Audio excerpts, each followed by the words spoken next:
Good morning ma'am, आवाज आ रही है मेरी? Yes, good morning. So ma'am, वैसे तो पहले तो मैं थैंक यू बोलूंगा कि आप इतने शॉर्ट नोटिस पे इतना बड़ा जो है कन्वर्जेशन हम शुरू कर रहे हैं। एंड डेफिनेटली और बहुत अच्छे दिन पे हो रहा है, that is called Guru Purnima. सो इसका बेनिफिट मुझे लगता है कि पेरेंट्स और बच्चों दोनों को मिलेगा। बिल्कुल बिल्कुल। So this is, I should also congratulate you, जी क्योंकि ये एक यूनिक तरीके से आप कुछ आगे लेके जा रहे हैं। जी बहुत जगह पे इतना हम इंटरेस्ट देखते नहीं है जब हम बात करते हैं अगर कोई कोचिंग क्लास है या ट्यूशन क्लास है, बिकॉज उन मतलब यूजुअली ये एक एटीट्यूड रहता है कि मेरा स्कोप इतना है कि मैं इतना पढ़ा दूं, दैट्स इट। बट इससे आगे चल के जा रहे हैं, so that is something very appreciable. So जी। Congratulations to you too and thank you for having me here today.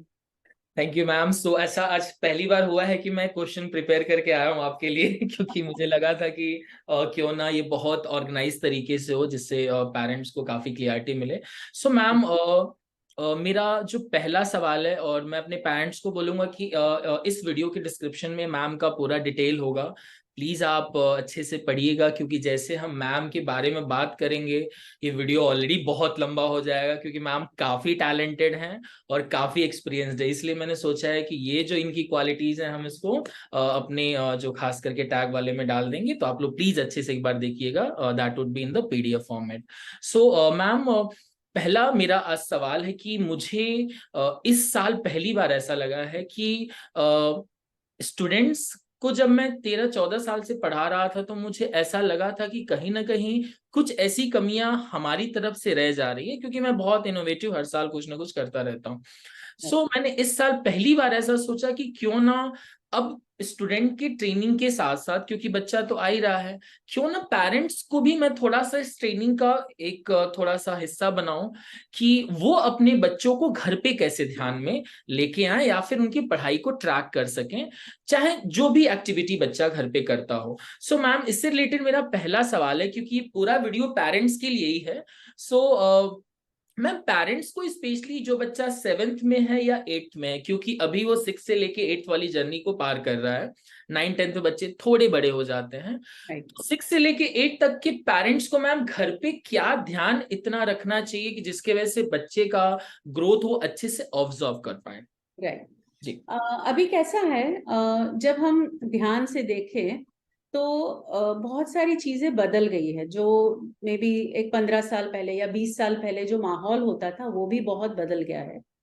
Plus एक चीज इस उम्र के बच्चों को स्पेशली हमें ऑब्जर्व करने की जरूरत है, वो ये है कि क्योंकि इनमें इतने सारे हार्मोनल चेंजेस हो रहे हैं, जो फिजिकल चेंजेस हैं, मेंटल चेंजेस हैं, इमोशनल चेंजेस हैं। तो इस वक्त क्या होता है, बच्चा अपने आप को समझ रहा है, बच्चा अपने आप को एक्सप्लोर कर रहा है।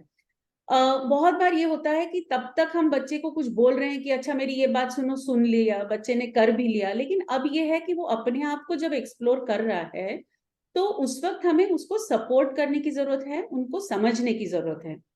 इस उम्र में आप ये भी देखेंगे कि बच्चों के बहुत सारे टेम्पर टैंट्रम्स होते हैं, दरवाजे धड़ाम से बंद होते हैं घर के अंदर। मैं खुद भी आई हैव सीन, मेरे टीनेजर बच्चे जब थे तब ये होता था। जी लेकिन उसमें सबसे ज्यादा जरूरत ये है कि हमें उनको उस वक्त टाइम देना चाहिए, थोड़ा उनके साथ हमें पेशेंस डेवलप करने की जरूरत है। रोजमर्रा की जिंदगी में हम बहुत बिजी होते हैं, आजकल दोनों पेरेंट्स वर्किंग होते हैं, लेकिन इसके अंदर भी वो पेशेंस लाना सबसे ज्यादा जरूरी है, जिसके अंदर हम घर में एक माहौल क्रिएट करें जिसको हम एक साइकोलॉजी की लैंग्वेज में कहते हैं सेफ एनवायरनमेंट। जी जब हम सेफ एनवायरनमेंट की बात करते हैं तो अभी तक लोगों का समझ समझ ये होती है कि सेफ एनवायरनमेंट मतलब कहीं कोने में लग ना जाए, कोई चीज में इलेक्ट्रिक शॉक ना लग जाए, तो ये रहा एक फिजिकल सेफ एनवायरनमेंट। लेकिन एक इमोशनल सेफ एनवायरनमेंट रखने की भी जरूरत होनी चाहिए, जहां पर बच्चा खुल के बात कर सके, आपके साथ कम्युनिकेट सही से कर सके, उसको कुछ हो रहा है, कोई उलझन है तो और किसी के साथ बात ना करें और आपके साथ बात करें, ये बहुत ज्यादा जरूरी है। बहुत सी चीजें आजकल हम देखते हैं बच्चों को इश्यूज होने लगते हैं क्योंकि वो खुल के आपके साथ बात नहीं कर पाते and they don't have anyone else कि जिसके साथ बात करें। ठीक है। जी अब इस वजह से भी जैसे मैंने कहा कि क्योंकि हार्मोनल चेंजेस इतने सारे हो रहे हैं, मेंटल फिजिकल इमोशनल सारे चेंजेस हो रहे हैं, उनके अंदर ही इतने सारे कंफ्यूजन्स हैं, दुनिया को देखने का नजरिया भी बदल रहा है, उसके अंदर हम अपना उनके ऊपर अपना नजरिया भी अगर हम उनको थोप रहे हैं तो वो परेशानी हो सकती है। इसके बदले उनका जो नजरिया उसको समझने की कोशिश करनी चाहिए, उनके साथ बैठ के बातें करनी चाहिए, एक नॉर्मल एटमोसफियर, जिसको मैंने कहा कि एक सेफ एटमोसफियर क्रिएट करने की बहुत जरूरत है। क्यों वो बच्चा आपसे आके बात नहीं करता, क्यों दरवाजा बंद करके बैठे रहता है, उसको अपना स्पेस चाहिए, दे सकते हैं।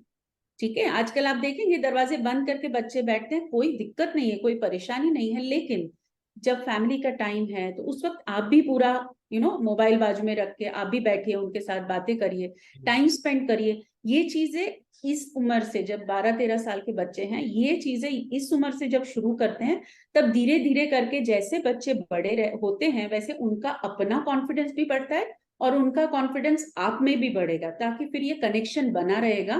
तो जब आपको अपनी चीजें सुनानी है या उनको कोई चीज आपको समझानी है, तो उस वक्त उनका माइंड स्पेस भी ओपन रहेगा कि हाँ, मेरे को जब जरूरत थी तो मम्मी पापा ने सुनी मेरी बात, अब मुझे भी उनकी बात सुननी चाहिए, तो ये बहुत फर्क पड़ जाएगा। जी जी, ग्रेट मैम। सो ये मुझे, अच्छा मैम, इसमें थोड़ा सा एक चीज, जो बच्चे दरवाजा बंद करके अंदर क्या कर रहे हैं, वो जो पेरेंट के अंदर एक दिमाग में चल रहा होता है, उसको पेरेंट्स कैसे दूर करें? मैं थोड़ा इसमें एक लाइन ऐड। देखिए, एक ये है कि बच्चा दरवाजा बंद करके क्या करता है, जी ठीक है, ये कोई नहीं बता सकता, जी राइट। एज पेरेंट क्यूरियोसिटी बहुत होती है, मुझे भी ये लगता था कि सिक्योरिटी कैमरा लगा लूं कि क्या करता है, ठीक है। लेकिन यही चीज है कि इस वक्त बच्चा बोल रहा है कि मुझे अपनी जगह या अपना टाइम या अपना स्पेस देना है, ठीक है। ठीक है, कोई बात नहीं, दरवाजा बंद करके बैठा है, नो प्रॉब्लम, लेकिन उसको लॉक नहीं करना, ये आपको बताना पड़ेगा कि आप दरवाजा बंद करके बैठे, लॉक मत करिए, ठीक है।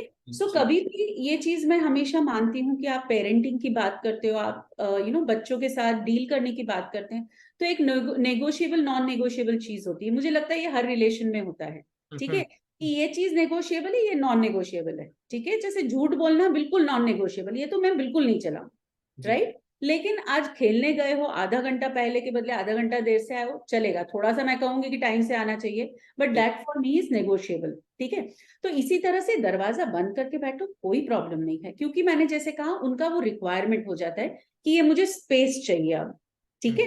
तो दरवाजा बंद करके बैठो, नॉट अ प्रॉब्लम, लेकिन दरवाजा लॉक करके नहीं बैठना, ये मेरा रिक्वायरमेंट है कि मुझे कभी जरूरत पड़े, मैं नॉक करके अंदर जाऊंगी, लेकिन मुझे जरूरत पड़े तो मेरे पास वो एक्सेसिबिलिटी जिसको हम कहते हैं वो होना चाहिए। या तो आजकल जैसे बहुत यंग उम्र में लोग बच्चों को हम मोबाइल दे देते हैं, रिक्वायरमेंट होता है कभी कभी कि भाई पेरेंट्स दोनों बाहर हैं, बच्चों से कांटेक्ट रखना चाहिए, रखना पड़ता भी है, तो यंग उम्र में मोबाइल दे दे, तो मोबाइल का यूजेज आप लिमिट करिए, लेकिन उसके अंदर भी बहुत सारी चीजें आप कर सकते हैं जहां पर पेरेंटल कंट्रोल्स रहते हैं। अब ये मोबाइल अगर आपने बच्चों को दिया है तो अगेन नेगोशिएबल नॉन नेगोशिएबल क्या रहेगा कि आप कितना टाइम यूज कर सकते हो, ये नॉन नेगोशिएबल, और मोबाइल का लॉक मेरे को पता होना चाहिए, this is non negotiable. Yes yes yes yes yes, तो फोन है आपके पास, एंड मैं बताऊंगी कि थोड़ा बहुत चेक करते रहिए किसके साथ चैट हो रहा है, कौन सी साइट्स विजिट कर रहे हैं, it makes a lot of difference. बच्चों पे जासूसी नहीं कर रहे हैं, लेकिन बच्चों को संभालने के लिए ये सब चीजें जो ओपन हो गई है अभी बिकॉज ऑफ मोबाइल इंटरनेट वगैरह, थोड़ा ध्यान रखने की जरूरत है, और कुछ नहीं। ग्रेट। सो मैम, मुझे लगता है कि 13 से 16 साल में ये सारे पैटर्न काम करते हैं। ऐसा क्या होता है मैम, जैसे ही बच्चा 8 से 9th में आता है और जैसे ही 9 से 10th में आता है, उसकी सोच बहुत बड़ी लेवल पे बदलती है। जैसे कि बच्चा 12th में पहुंच गया या 10th में पहुंच गया, 8वीं तक वो बच्चा अपने आप को 8वीं वाला एक छोटा बच्चा के फॉर्म में मानता है। 9वीं 10वीं में आती है उसकी सोच इतनी ज्यादा चेंज कैसे आती है उस 2-4 महीनों के अंदर? तो मुझे ऐसे लगता है कि बच्चा समझ जाता है तब तक कि अब मैं ना कह सकता हूँ। ओके।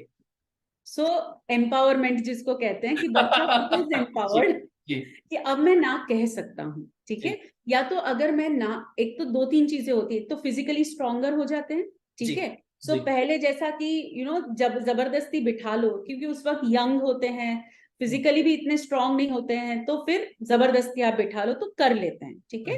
अब फिजिकली भी स्ट्रांग हो गए हैं, धीरे धीरे लोगों को देख देख के ये भी समझ में आता है कि अगर मैं मना करूंगा, तो बच्चों की क्या आदत होती है, बचपन से आप देखेंगे वो अपना एक पॉकेट पुश करते हैं या लिमिट पुश करते रहते हैं कि कितने हद तक मैं जा सकता हूँ।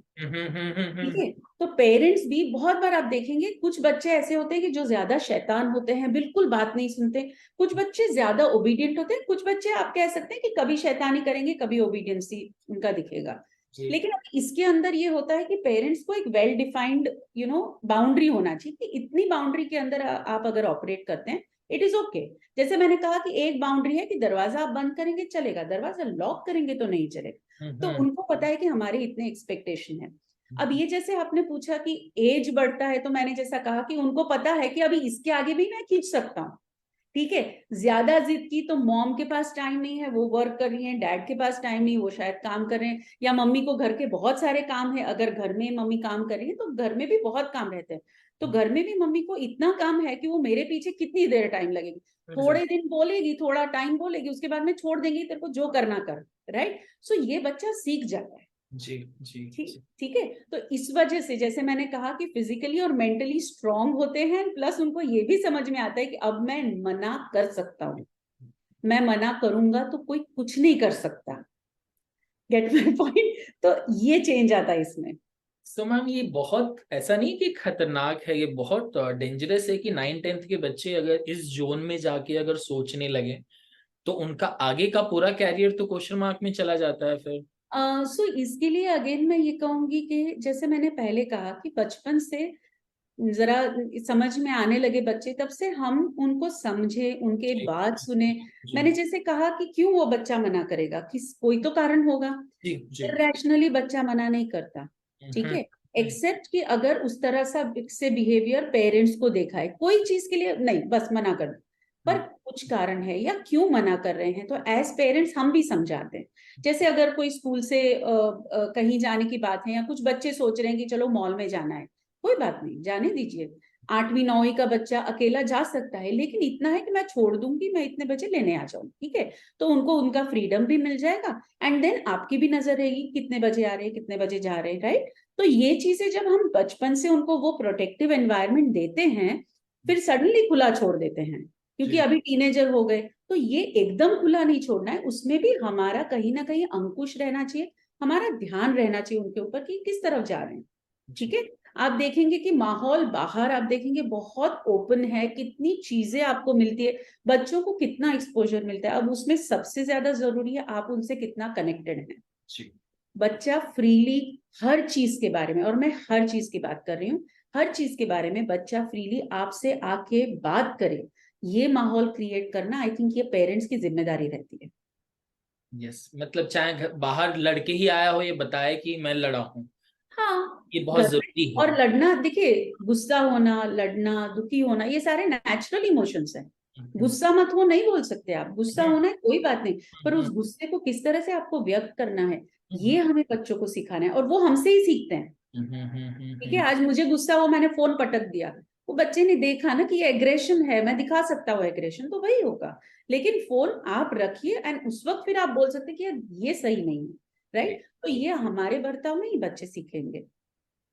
ओके मैम, सो जो हमारा थर्ड क्वेश्चन है मैम, हम थोड़ा सा जो आपने ऑलरेडी ये क्वेश्चन जो है मोबाइल फोन से रिलेटेड है, तो आपने कहीं ना कहीं मोबाइल वाला तो थोड़ा सा ऐड कर ही दिया कि बच्चे फोन यूज करें बट लॉक ना करें। लेकिन मैम, कम करने के लिए क्या वो नेगोशिएबल नॉन नेगोशिएबल वाले में जाना चाहिए कि वो कम कैसे वो करें? भी होगा, लेकिन सबसे पहले कम करना हो तो फिर हम कहते हैं लीड बाय एग्जाम्पल। खुद ही मैम, मैं पहले प्रैक्टिकल जब मैंने पहला सेशन लिया था, मैंने सारे पेरेंट्स को हाथ जोड़ के बोला था कि पहले आप फोन यूज करना बंद करिए या कम करिए। उसमें बराबर। मैम सिर्फ एक पेरेंट ने फोन उठाया था कि सर मैंने ये शुरुआत करी, और आज का वो दिन है कि वो लड़की मैम हमारे यहाँ टॉपर है, कि वाह। पेरेंट्स ने इनिशिएट किया था और बहुत पहले इनिशिएट कर दिया था कि मैं भी फोन यूज नहीं करूंगी। तो मैम, ऐसे हम पेरेंट्स को कैसे ऐसा मैसेज दें कि वो फोन यूज करना स्पेशली कम कर दें कि जब बच्चे के साथ हों? तो कुछ अभी इम्पोर्टेंट जैसे काम है, कैसा दैट है इज मैं अनदर। बताऊं, जी पेरेंट्स को खुद को सोचना चाहिए कि अगर मेरा बच्चा मेरे सामने फोन लेके बैठा है, जी। क्या मुझे अच्छा लग रहा है? Am I feeling irritated? पूरा दिन वो मोबाइल पे होता है, क्या मुझे अच्छा लग रहा है? अगर नहीं अच्छा लग रहा, तो बच्चे को भी आपने जब फोन उठाया है तब नहीं अच्छा लगा, क्यों उसको आपसे बात करना या आपके साथ रहना छोड़कर मोबाइल इतना ज्यादा पसंद आने लगा, क्योंकि कहीं ना कहीं ये चीज वो देखता भी है। ये एक चीज है। अच्छा, सब कुछ ही मैं कहूंगी कि पेरेंट्स की जिम्मेदारी या पेरेंट्स की गलती है, ये भी नहीं है। आजकल माहौल ऐसा बना हुआ है, आजकल इतनी सारी चीजें आपको मोबाइल पे मिल रही है। अनफॉर्चुनेटली कोविड की वजह से भी ये चीजें बढ़ गई है, क्योंकि बहुत सा काम हमारा ऑनलाइन हुआ, जिसकी वजह से मोबाइल बच्चों को देना पड़ा, एंड बच्चों के हाथ में मोबाइल आया तो दे डिस्कवर्ड द वर्ल्ड। ठीक है, लेकिन अब इसमें एक चीज हम ये कर सकते हैं कि बच्चों के साथ हम जब बात करते हैं, वो जब मोबाइल यूज भी कर रहे हैं, एक तो ऑफ कोर्स पेरेंटल कंट्रोल होना ही चाहिए। आप कुछ कुछ साइट्स भी आप देखो, उसके अंदर आप मोबाइल में भी देयर आर वेज इन विच आप कंट्रोल कर सकते हैं कि कुछ साइट्स या कुछ एप्स वो बच्चे ना यूज करें। जैसे मैंने आपको कहा, एक चीज ये होता है कि आप उसका डेफिनेटली आपके पास पासवर्ड होना चाहिए। बहुत ज्यादा हाईटेक मोबाइल लाके देने की जरूरत नहीं है। ठीक है, बेसिक उसका रिक्वायरमेंट का मोबाइल है, आप लाके दीजिए।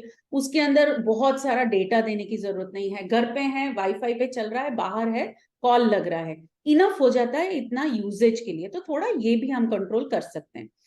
लेकिन ये सब करने के बाद, जैसे मैंने कहा, आप उनको मोबाइल यूज करने से रोक नहीं सकते। आप अपने बर्ताव से दिखा सकते हैं कि मोबाइल के बिना काम होता है। ठीक है, दूसरी बात ये भी होती है कि मोबाइल अगर यूज कर रहे हैं तो थोड़ा इस तरह से एनकरेज करिए कि अच्छी चीजें देखें।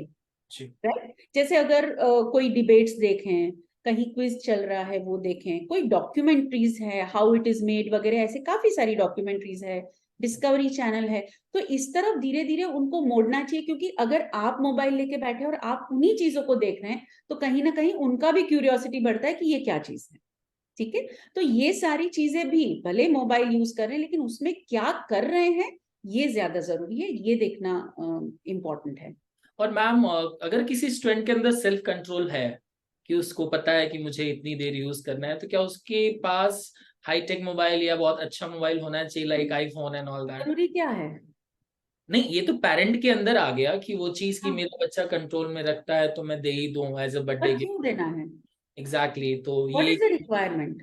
जी जी जी मतलब जो जिसमें मैं कहूंगी कि जिसमें आपका टू व्हीलर पे काम हो रहा है, वहां पे आप मर्सिडीज देने की बात करो, जरूरी कहाँ है?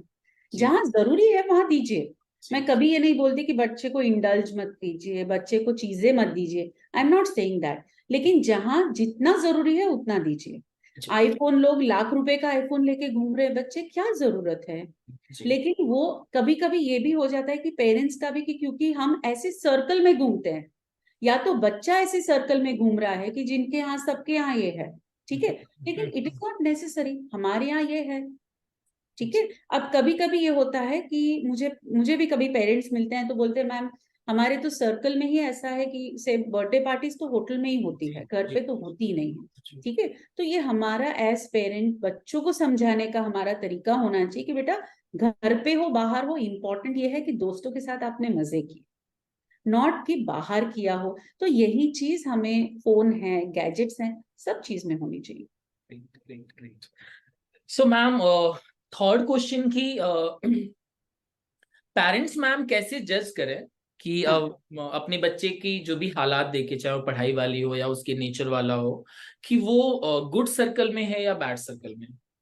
अब देखिए, गुड सर्कल और बैड सर्कल ये अपना एक जजमेंट रहता है। ठीक जी है, जब हम गुड सर्कल की बात करते हैं तो ऐसा कुछ नहीं है कि जो बच्चे टॉपर करते हैं वो गुड सर्कल में आते हैं, जो लोग नहीं करते वो। इतना है कि जैसे मैंने पहले भी कहा कि बच्चों में आप कॉन्फिडेंस लाइए कि आपसे बात करें, मिलिए उनके दोस्तों को, बुलाइए घर पे, पार्टी करिए, नाइट आउट करिए, आप जानिए उनके दोस्त कौन है। तो डेफिनेटली आप इसको कंट्रोल तो नहीं कह सकती, बट आप पता चलेगा आपको कि फिर अब वो किस चीज से इन्फ्लुएंस हो रहा है तो आप क्या करेंगे। क्योंकि अभी तक ये होता है कि बच्चे बाहर जाके मिलते हैं, ठीक है, नीचे दोस्त आए हैं, अपार्टमेंट में नीचे आए हैं, मैं नीचे जाके मिलता हूँ, ऊपर बुलाइए, घर में बुलाइए। आजकल ये कम होने लगा है। तो घर में एंड वेलकम करिए बच्चों के दोस्तों को, जज मत करिए, नहीं तो बच्चे आके बोलेंगे नहीं कि ये मेरा दोस्त है। जी जी जी लेकिन जी जो भी है वेलकम करिए, वो भी अलग बच्चा है, उसके घर में अलग माहौल है, आपके घर से अलग रहेगा। तो आप उसको बिना जज किए घर पे आप उनको बुलाएंगे, उनके साथ फ्रेंडशिप करेंगे, तो इसमें भी बहुत फर्क पड़ जाता है, जहां पर आपका बच्चा खुद भी he will come to know okay कि ये इस तरह के बच्चे हैं। उनके साथ जब आप बात करोगे तो मैं देखती हूँ ये बोलते हैं कि ये अच्छा नहीं है, इसके साथ बात करो, ये अच्छा है, इसके साथ बात करो। आप नहीं कर सकते वो, you can not, you have to again respect the child, क्योंकि उनके जो फ्रेंड्स हैं उनको जो सही लगे वो लोग उन्होंने फ्रेंड किया है, रिस्पेक्ट करिए। अपने घर में अपना कम्युनिकेशन सही चलता है ना, तो कोई प्रॉब्लम नहीं होता, कैसे भी बच्चों के साथ रहे। जी जी मैम, आजकल तो घर तो छोड़िए, जो घर पे नहीं जा पाता है वो सेंटर के नीचे आ जाता है कि ट्यूशन छूटा है, हम मिल लेते हैं। तो मिल ये लेते हैं, दैट्स सो नाइस। चैलेंजिंग है। अच्छा मैम, कुछ पेरेंट्स ने तो अलाउ भी किया हुआ है, हाँ, लेकिन वो फिर भी बच्चा सही ट्रैक पे नहीं आ पाया। अभी कैसा होता है, अब हम सही ट्रैक की बात करते हैं ना, तो आपका ट्रैक और बच्चे का ट्रैक चेक जी करिए कहाँ पर मुश्किल हो रही। जी जी ठीक है, जी अगेन बेसिक की है कि आपका कम्युनिकेशन सही होना चाहिए, आपको एक्सेप्टेंस होना चाहिए बच्चे के बारे में। ठीक है, कभी कोई बच्चा आके मुझे कहता है, क्योंकि मैं करियर काउंसलिंग भी करती हूँ, बच्चा आके मुझे बोलता है कि मुझे, मैं पढ़ाई में अच्छा हूँ पर मुझे डॉक्टर नहीं बनना। ओके। ठीक है, I want to be a management person, so मुझे बीबीए करना है, पर माई पेरेंट ऐसे कि अब उस प्रेशर में क्या होता है, फिर आपका कम्युनिकेशन ही नहीं है। क्यों पेरेंट्स को पता नहीं है कि बच्चे को नहीं करना है, तो ये ब्रेक हो जाता है। ठीक है, तो ये जब हम फ्रेंड्स की बात करते हैं, उनको माहौल देने की बात करते हैं, जब हम सेफ एनवायरनमेंट क्रिएट करने की बात करते हैं, अल्टीमेटली जितना अच्छा आपका कम्युनिकेशन रहेगा, आपका ध्यान पूरा बच्चे पे होना चाहिए जब आप घर पे होते हैं। पर पूरा बच्चे पे इन द सेंस कि वो क्या कर रहा है, हर चीज पे आप नजर गड़ाए बैठे हैं, ऐसा नहीं है। लेकिन जब भी बच्चा कुछ आपको बता रहा है, उसके ऊपर ध्यान दीजिए, वो क्या कहने की कोशिश कर रहा है, ये भी जानने की कोशिश कीजिए। ठीक है, स्कूल में नहीं जाना, सर दर्द हो रहा है, बहुत बच्चों को ये होता है कि सर दर्द होता है, पैनिक करते हैं, किस चीज से पैनिक कर रहे हैं, कैसे पता चलेगा? जब हम उनके साथ बात करते हैं तो पता चलता है, अच्छा किसी एक चीज की परेशानी है, या किसी कोई बंदा परेशान कर रहा है। तो ये चीज कब आपको पता चलेगी, जब आपका कम्युनिकेशन सही रहेगा और चलता रहेगा। बहुत इंपॉर्टेंट है। और जब मैं कम्युनिकेशन की बात करती हूँ तो सबसे बड़ी चीज है जो पेरेंट्स भूल जाते हैं, वो है सुनना। आप सिर्फ सुनते रहिए क्या बोल रहे हैं, सब कुछ सॉल्व हो जाता है। आप सिर्फ सुनिए, that is the only thing the child wants. क्यों मेरे साथ बच्चा बात नहीं कर रहा, क्यों मुझे, उनके फ्रेंड्स कैसे हैं, मैं कैसे जज करूंगी, मुझे सिर्फ सुनना है कौन क्या करता है। बस आप जब बात कर रहे हैं सब अलग रखिए और उसके बारे में सुनिए, पूरा कंप्लीट फोकस रखिए। आप देखिए बच्चा बिल्कुल सही से आपसे जुड़ेगा। जी मैम, एक सबसे इम्पोर्टेंट सवाल स्पेशली टीचर्स से रिलेटेड, शायद अब समय भी हो ही रहा है हमारा। सो मैम, टीचर्स भी जो हैं 40-50, आजकल स्कूल का माहौल तो देख ही रहे हैं, एक सेक्शन में 50 बच्चे। बहुत यस, सारे टीचर्स को ऐसा होता है कि third fourth fifth bench onwards जो है वो कंट्रोल नहीं कर पाते हैं, हाँ, और शायद हो भी नहीं पाता है। बराबर है। तो ऐसा उनके लिए कोई टेक्निक की जो थर्ड फोर्थ बेंच के बाद हैंडल कर सके, क्योंकि ये चैलेंजेस मैंने अपनी, एज अ मैं तो थोड़ा सा स्ट्रिक्ट हूँ इसलिए मेरी क्लास में शोर नहीं होता है, लेकिन बराबर, मैंने अपने अलावा हर टीचर जो स्ट्रिक्ट नहीं है उसके हाँ, क्लास में वो प्रॉब्लम देखी है। और साथ में यहाँ तो फिर भी कम है, स्कूल और दूसरी क्लासेस में इतनी ज्यादा है कि आखिरी के 10 बेंच के बच्चे क्या कर रहे हैं किसी को कुछ पता नहीं चल रहा है। बराबर है। ऐसे टीचर के लिए मैम क्या हो सकता है कि जो फोर्थ बेंच ऑनवर्ड्स थोड़ा सा लास्ट तक वो ध्यान रख पाए? अभी इसके लिए बहुत सारी चीजें होती है, टीचर्स को खुद को भी पता होता है, लेकिन बच्चे को जब आप सिखाते हैं ना, तो बहुत सारी इनोवेटिव टेक्निक्स होती हैं। जी वो टेक्निक्स यूज कीजिए, उनको एंगेज करने की कोशिश करना है। नेचुरली ये होता है कि आगे के जो बच्चे हैं उन तक आवाज आपका ज्यादा रहता है, पहुंचता है, आपका आई कांटेक्ट ज्यादा पहुंचता है, ये बड़ा नेचुरल चीज है। जी पीछे के बच्चे फिर इग्नोर्ड फील करते हैं, इसलिए कभी कभी स्कूल में भी होता है कि रोटेशन होता रहता है कि पीछे के बच्चे आगे बैठते हैं, ताकि टाइम टू टाइम सब लोग ये हो। लेकिन कहीं ना मैंने एक ये देखा है कि हम थ्योरी करते हैं, थियोरिटिकल एस्पेक्ट पर करते हैं, लेकिन उसको और इंटरेस्टिंग कैसे बनाएं। क्विज कॉन्टेस्ट हैं, इंटरनली ही अपने ही तक बहुत सी चीजें कर सकते हैं। ठीक है, अंदर अंदर आप ग्रुप बना के एक दूसरे को क्वेश्चन आंसर करने की बात करिए। हमने ये भी देखा है कि कभी कभी बच्चों को भी बोलते हैं कि अच्छा ये 2 टॉपिक है, आप रेडी करके आओ, मैं एज अ टीचर मैं समझाऊंगा आपको, ये आप सिखाने की कोशिश करिए। छोटे छोटे टॉपिक्स जब वो सबके सामने आके बात करते हैं, उनका अपना भी कॉन्फिडेंस बढ़ता है। एंड जब उनको प्रेजेंट करने मिलता है, तो उनको वो अटेंशन मिलता है जो वो सीख करते, जो वो चाहते हैं। तो इस तरह से ऐसे काफी सारे टेक्निक्स हैं जो आप यूज कर सकते हैं, ताकि आपके स्टूडेंट्स आपसे एंगेज रहें। ठीक है। हर चीज आप किताब लेके, नोट पैड लेके आप उसके अंदर उनको लिखवा के या उनको लर्न करवा के सब करते हैं हम, लेकिन उसके साथ साथ बहुत सी ऐसी टेक्निक्स है जिससे हम एंगेज कर सकते हैं। जैसे मैं बिहेवियरल ट्रेनर भी हूँ। मैं जब ट्रेनिंग करती हूँ तो मेरा ट्रेनिंग 8.5 घंटे का होता है, ठीक है। और बड़े बच्चे, मतलब 40 साल के बच्चे भी होते हैं मेरे 40 साल के बच्चे। यस। अभी अभी एंड बच्चे मैं बोलती हूँ क्योंकि इतना उनमें भी इतनी सारी चीजें शेयर करने की होती, बहुत सारी। अब इनके साथ जब हम ट्रेनिंग करते हैं तो ये भी आसान नहीं है, क्योंकि एक उम्र के बाद आप नौकरी कर रहे हैं, उसी के अंदर ही अब उसमें कुछ नया चीज करवाना। तो इसको हम कहते हैं, ये कहते हैं कि एक टेक्निक है जिसको हम गेमिफिकेशन है, एक्सपेरिएंशियल लर्निंग, ये टेक्निक का नाम है, ठीक है। तो एक्सपेरिमेंट करिए, एक्सपीरियंस करिए और उससे सीखिए। तो ऐसी काफी सारी चीजें हैं जो एज टीचर्स मुझे लगता है कि यूज करना चाहिए। हमारे यहाँ काफी कम होता है, अभी स्कूल्स में एटलीस्ट हमारे यहाँ काफी कम होता है, लेकिन ये चीजें जब बच्चों को इस तरह से हम एंगेज करते हैं तो हर बच्चा उसके साथ एंगेज रहेगा। ऑफ कोर्स मैं ये नहीं कहूंगी कि हर बच्चा 90+ लाएगा, ठीक है। सो रिजल्ट की मैं बात मैम एक अलग, मुझे लगता है एकेडमिक वाला अलग है, वो बिल्कुल अलग है, लेकिन कहाँ जहाँ एंगेजमेंट क्रिएट करने की बात होती है ना, तो ये बहुत सी चीजें हैं जिसमें हम एंगेजमेंट क्रिएट कर सकते हैं। मैम एक चीज मैंने ये नोटिस किया है कि 7 से 10 तक मेरा पर्सनल अनुभव रहा है इन 14-15 सालों में, कि 7वीं से 10वीं में दिख जाता है कि बच्चा कहाँ तक जाएगा, अनलेस अनटिल की या तो उसका फाइनेंशियल बैकग्राउंड कैसा हो और किस्मत बहुत वो वाली हो। कर्म वाला 7वीं से 10वीं फाउंडेशन में दिख जाता है कि वो बच्चा क्या लाइफ में अचीव कर सकता है। ऐसा अब मैंने महसूस किया है।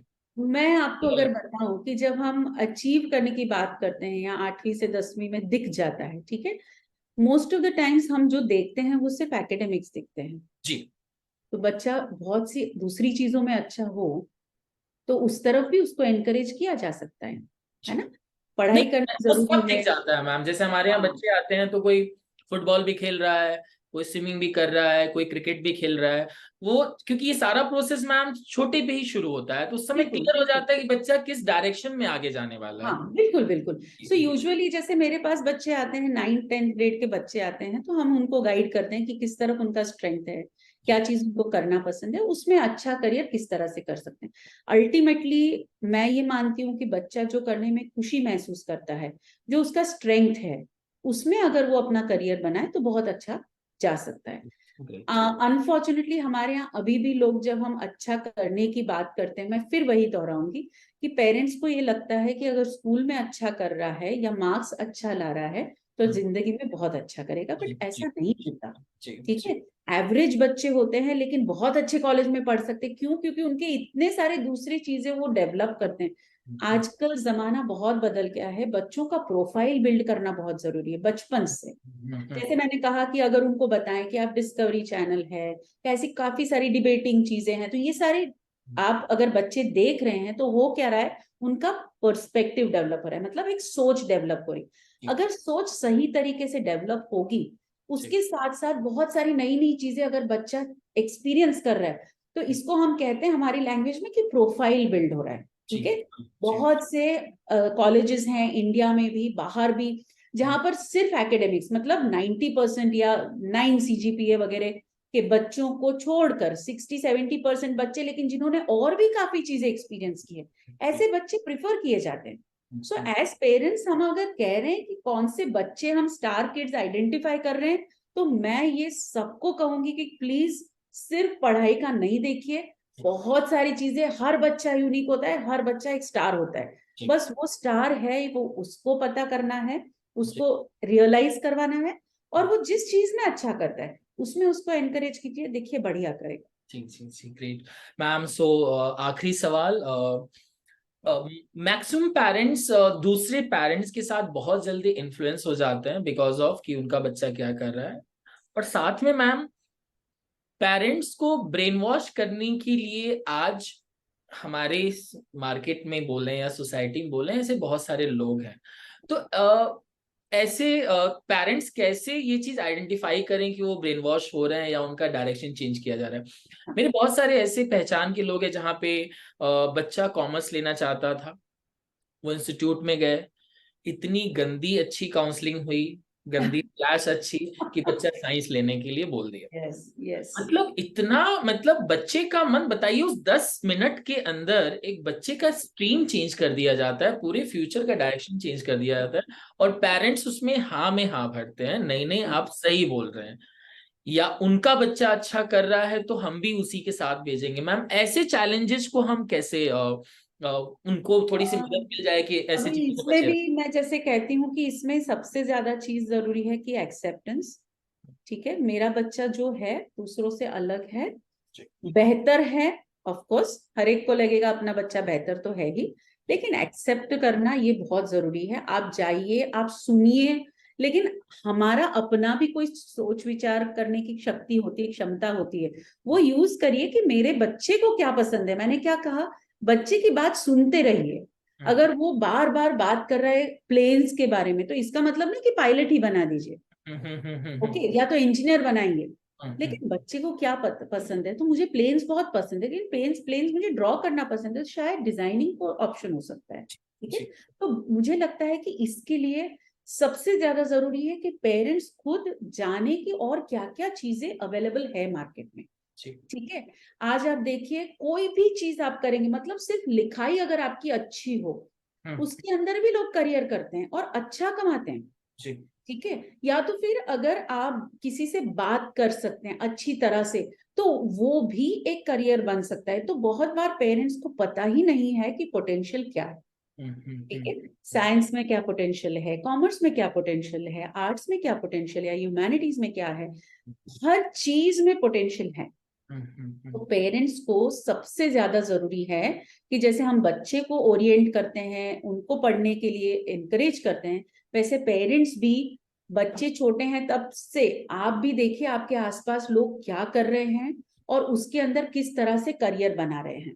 ठीक है, तो इसलिए ये पेरेंट्स को जानने की जरूरत है कि और क्या क्या अवेलेबल है। जब मेरे पास जानकारी कम हो, मुझे जो कुछ बताएगा मैं उसको समझ लूंगी और मैं बोलूंगी हाँ यही सही है, लेकिन मेरे पास पूरी जानकारी हो या ज्यादा जानकारी हो, तो फिर डेफिनेटली मैं सही गलत का मैं ही हिसाब कर सकती हूँ। तो ये बहुत जरूरी है। मेरे यहाँ पे जब बच्चे आते हैं तो मैं सबसे पहली चीज, क्योंकि मेरे जो असेसमेंट होते हैं उसके अंदर मैं उनको बताती हूँ कि इसके साथ एक करियर लाइब्रेरी है। ठीक है, और करियर लाइब्रेरी आप पढ़ो, और उसमें मैं पेरेंट्स से बात करती हूँ। एक बार मैं पेरेंट्स को बोलती हूँ कि आपके पास भी है करियर लाइब्रेरी, बच्चे का लॉगिन है, आप भी पढ़िए, आप जानिए आपको क्या क्या है अवेलेबल, तब आप बच्चे को सही तरीके से सपोर्ट कर पाएंगे। ये बहुत जरूरी है। सो ग्रेट मैम, एंड मुझे लग रहा है क्वेश्चंस कंप्लीट हो गए, और थैंक यू सो मच। बहुत अच्छा इंटरेक्शन रहा। उम्मीद है कि सारे पेरेंट्स इससे कुछ ना कुछ डेफिनेटली सीखेंगे। और पेरेंट्स हम ऐसा नहीं कि ऑनलाइन सेशन है, ऑफलाइन सेशन भी 6 तारीख को मैम ही लेंगी, और इसमें हम कोशिश करेंगे कि जैसे कि सर भी आ रहे हैं, तो ये जो कैरियर वाला जो है उसको थोड़ा सा एक और एक्सप्लोर कर देंगे कि आर्ट्स हो या जो भी हो, वो चीज़ें बेहतर रहें। सो मैम कुछ एक लाइन जो पेरेंट्स के लिए मैसेज, आखिरी लाइन कुछ। मैंने पहले ही कह दिया है ये बहुत सारी वैसे लाइन बोल दिया आपने। एक सुनते रहिए बच्चों को कि वो क्या बता रहे हैं, बस इतना ही है। कीप लिसनिंग, और अच्छी तरह से सुनिए कि बच्चे क्या बता रहे हैं। कनेक्शन वहीं से शुरू होता है, आगे का रास्ता वहीं से रहेगा। सुनिए बच्चा क्या बता रहा है, अपनी बात मत थोपिए, सुनिए, जस्ट सुनिए, तो आप खुद ही समझेंगे बहुत सी चीजें उसमें। Okay, ma'am. So great, and thank you, ma'am. Thank you so Thank much you for so much. Thank you for having me here. And I also enjoyed interacting. I hope I am able to help and make sense when we meet personally, of course. And ma'am मतलब जो है हमारा 6 तारीख को जैसे session होगा, जो parents उस समय इंटरेक्ट करना चाहते हैं उनके लिए पर्सनल स्पेस बना देंगे हम, और things is going to be great. Bye ma'am, thank you.